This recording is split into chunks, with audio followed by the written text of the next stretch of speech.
Я не хотел делать этот ролик. Более того, я не должен был делать этот ролик, но случилось Atlus.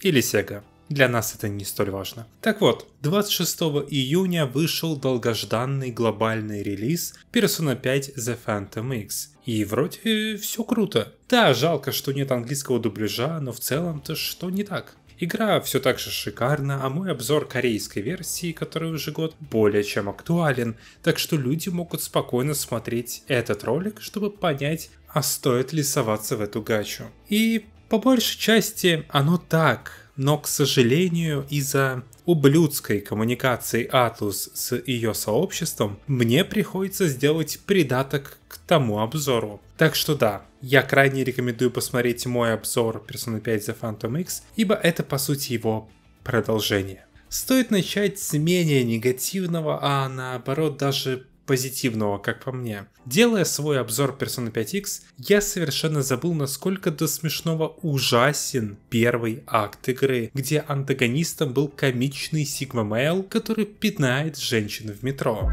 И да, это реальное явление в Японии, и тут можно было рассказать интересную историю про мизогинию и как люди желают самоудовлетворяться, унижая более слабых. Но игра этого не сделала. Вместо этого Persona 5 X чтит главного антагониста первой арки как настоящего мастермайнда и злодея похлеще Ягами Лайта, что очевидно не работает, учитывая весь контекст, он просто ходит и пинает людей. И да, честно скажу, делая свой обзор, я банально забыл про дебильность первого антагониста в игре. Справедливости ради, его арка самая короткая, а третий и ныне идущий четвертый акт в игре по качеству затмевает и окупает все сценарные проблемы в начале игры. Но мы все же должны быть благодарны подземному сногсшибателю, ибо буквально из-за него сюжет в игре и стал лучше в последующих обновлениях. Когда вышел глобальный релиз месяц назад, то уже западные японские игроки начали знакомиться с этим чудо-персонажем, понимать, насколько же он абсурден. Многие справедливо даже бросили игру из-за него, так как тут настолько сильно планка качества отпустилась,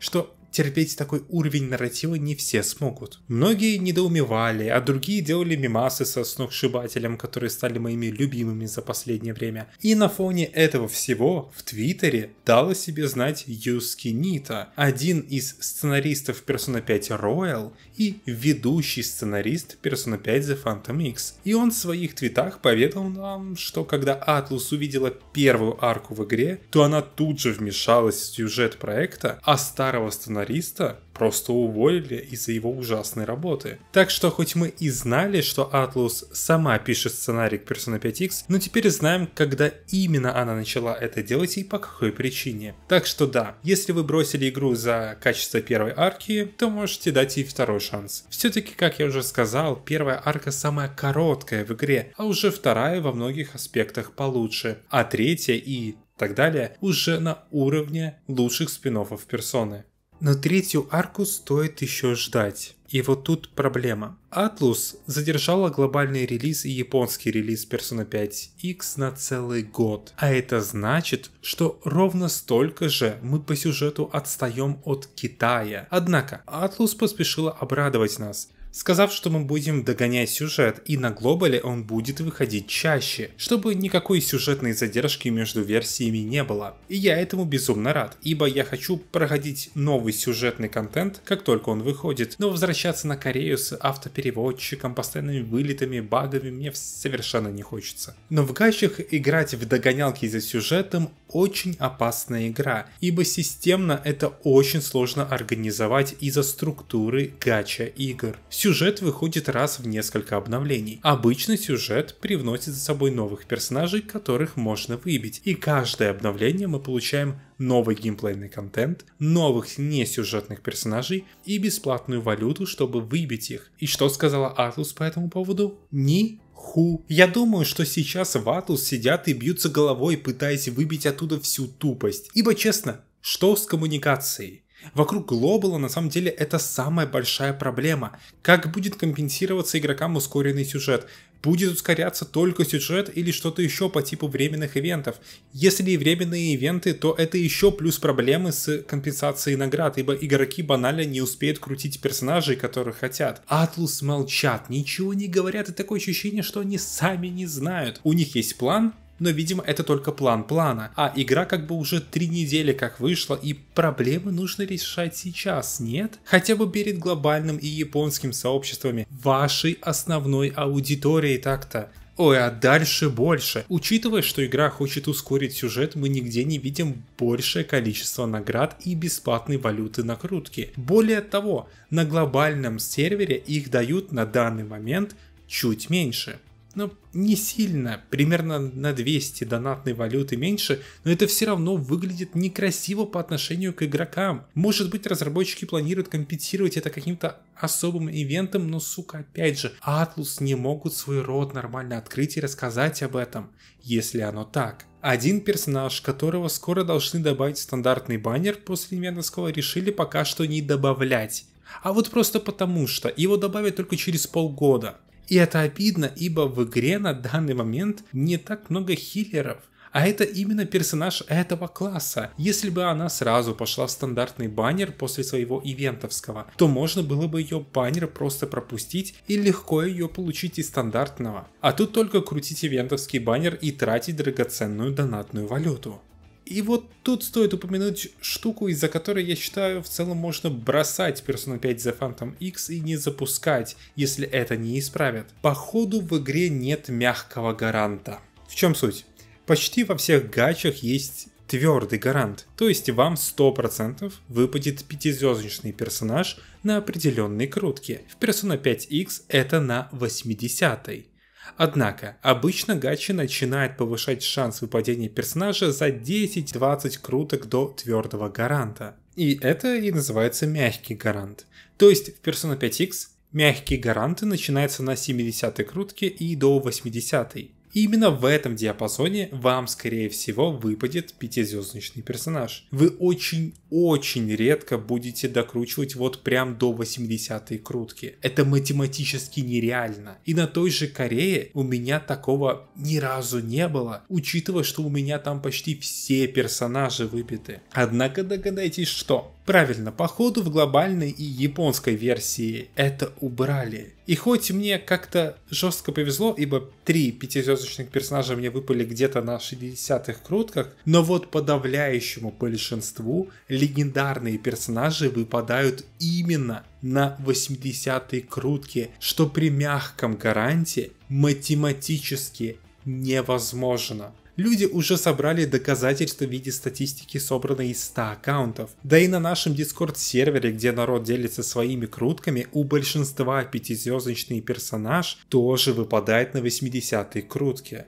И самое смешное, что один из разработчиков заверил игроков, что в игре есть мягкий гарант, из-за чего вывод напрашивается сам собой. Каким-то образом это, сука, баг. Я другого объяснения найти не могу, ибо осознанно выключать мягкий гарант на глобальной версии — это хоронить игру заранее. Я не верю, что Atlus или Sega настолько конченые в голове, ибо я очень и очень надеюсь, что это исправят как можно скорее, так как это граничит с мошенничеством, даже если разработчики это сделали случайно. И да, хочу кое-что уточнить. Я хоть недостаточно крутой математик, но ради всей справедливости стоит сказать, что даже без мягкого гаранта Persona 5X все равно такая же честная, как и игры с ним. О чем я? Возьмем популярные примеры Genshin Impact и Star Rail. Там есть мягкий гарант, и он начинается на 70-й крутке, когда как твердый гарант находится на 90-й. И скорее всего в среднем вам 5-звездочный персонаж будет выпадать где-то на 75-й или 80-й крутке. И тут важно еще уточнить, что в обоих этих играх одна крутка стоит 160 гемов. Будем так эту валюту везде называть для удобства. То есть, чтобы 100%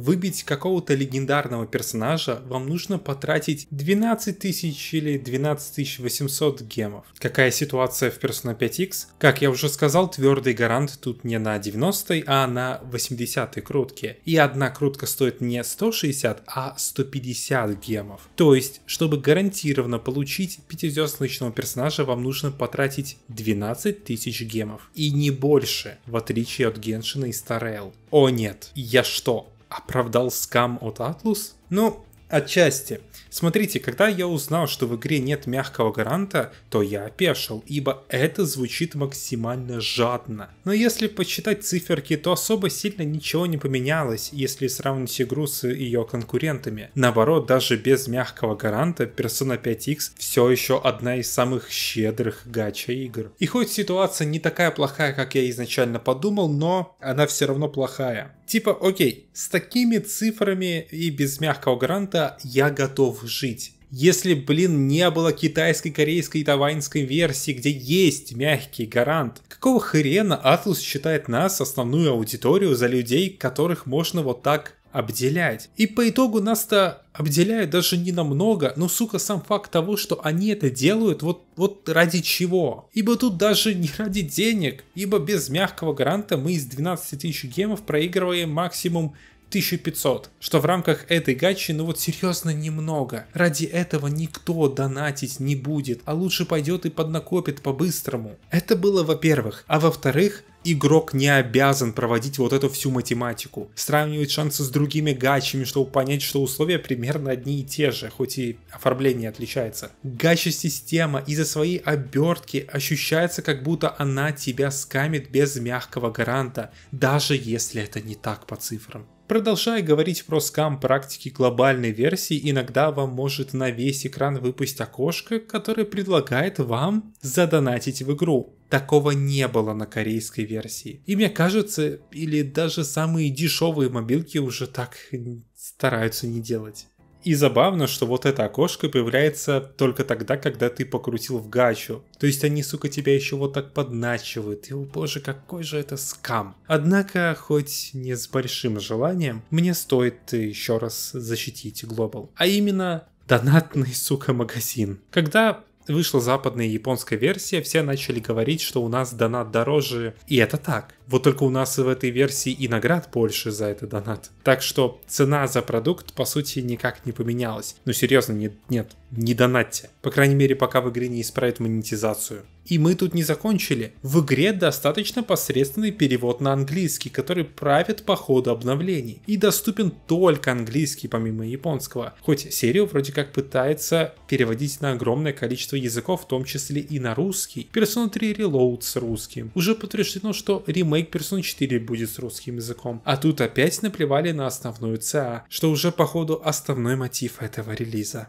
И за этим обидно наблюдать, ибо какие-то плохо сформулированные маркетинговые ходы вредят наполнению самой игры. И я до сих пор придерживаюсь своих слов из обзора. Персонажи в игре крутые, сюжет в игре крутой, и с каждым обновлением он еще больше завлекает. Ивенты в игре забавные, геймплей приятный, но такое ощущение, что кто-то изнутри Atlus пытается саботировать весь проект, делая какие-то тупейшие решения. Ибо все настолько плохо, что уже корейские, китайские и тайваньские игроки, у которых Persona 5X уже как год вышла, пишут разработчикам, чтобы они исправили Global, так как они видят, как проебы Atlus или Sega убивают отличную игру. И кстати, Perfect World, основной китайский разработчик Persona 5X, имеет более общительных разработчиков, но они разводят руками, ибо за Global отвечают не они. Как я сказал в начале ролика, я не хотел делать его. И я тянул до самого последнего момента, аж до стрима разработчиков, который они устраивают перед каждым обновлением новой версии, где они обещали адресовать всю критику.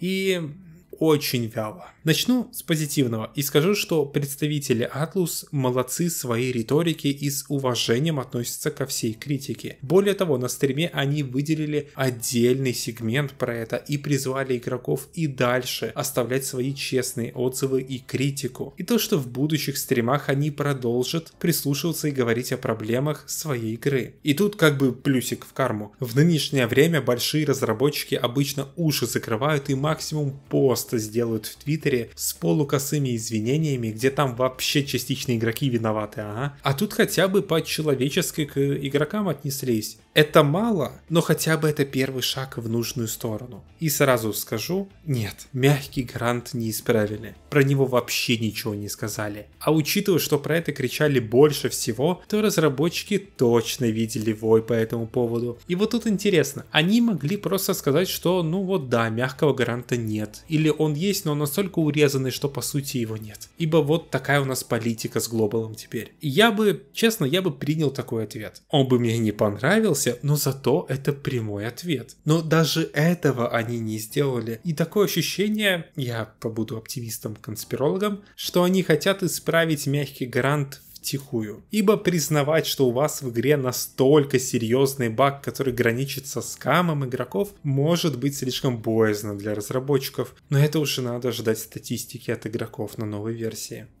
В любом случае это проеб, ибо, как по мне, это было важнее всего из всех косяков глобала. И как же разработчики решили начать исправлять глобал в других аспектах? Но они извинились. Пообещали в будущем давать более четкую инфу и придумать план обновления. Вот, я же говорю, что у них в лучшем случае только план плана. Они сами признались, что за гранью расписания обновлений на август у них нет ничего. Они сами не знают, как будут ускорять сюжет в игре для глобала, ёб твою мать. А также они задобрили игроков донатной валютой и бесплатными крутками, а также увеличат выдачу гемов в некоторых местах, чтобы было как на Китае. То есть на глобале мы даже теперь имеем больше гемов, чем это было на Китае за тот же период. Где-то на те же 800 гемов. Класс. Победа.